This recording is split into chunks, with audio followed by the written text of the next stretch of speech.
Ávöxtur sannleikans. Orð Guðs í hjarta manns.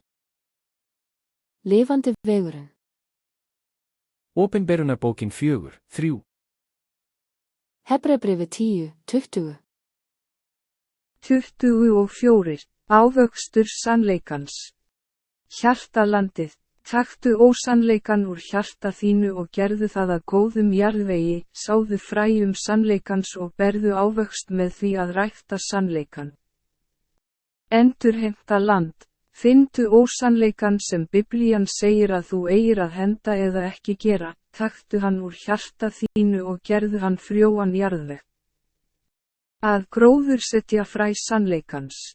Finndu sannleikan sem Biblían segir að varðveita og gróðursettu fræ sannleikans í hjartareitin úr frjósömum jarðvegi, ræktaðu hann og berðu ávöxt sannleikans. Ávöxtur sannleikans. Ávöxtur sannleikans. Verkefni. 1. Verkefni, henda því. 2. Verkefni, ekki það. 3. Verkefni, haltu því. 4. Verkefni, gerðu það. Verkefni, gerðu það. Taktu ósannleikan úr hjarta þínu og gerðu það að góðri mold. Lifandi vegurinn. Opinberunarbókin 4:3. Hebreabréfið 10:20. 1.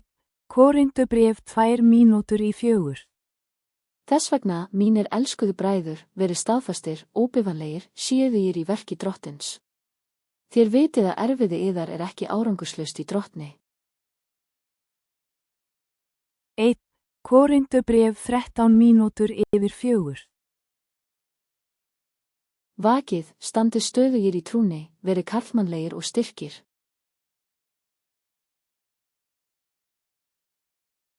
1. Korinthubréf 14 mínútur yfir 4. Allt sé hjá yður í kærleika gjört. 1. Korinthubréf 16 mínútur yfir 4. Sýnið slíkum mönnum undirgefni og hverjum þeim starfar með og leggur á sig erfiði. 2. Korinthubréf 11 mínútur yfir 1. Til þess getið þér og hjálpað með því að biðja fyrir oss. Þá munu margir þakka þá náðagjöf sem oss veitt af fyrirbæn margra. 2. Korinthubréf 2:8. Þess vegna bið ég yður að sýna honum kærleika í reynd. 2. Korinthubréf 20 mínútur yfir 5. Vér erum því erindreka Krists, eins og það væri Guð sem ámyndi þegar vér áminnum. Vér biðjum í Krists stað, látið sættast við Guð. 2. Korinthubréf 13 mínútur yfir 6. En svo að sama komi á móti, ég tala eins og við börn mín, þá látið þér líka verða rúmgott hjá yður. 2. Korinthubréf 7:1. Þar vér því höfum þessi fyrirheit, elskaðir, þá hreinsum oss af allri sörgun á líkama og sál og fullkomnum helgun vora í Guðsótta. 2. Korinthubréf 11 mínútur yfir 8. En fullgjörið nú og verkið. Þér voru fúsir að hefjast handa, fullgjörið það nú eftir því sem efnin leyfa.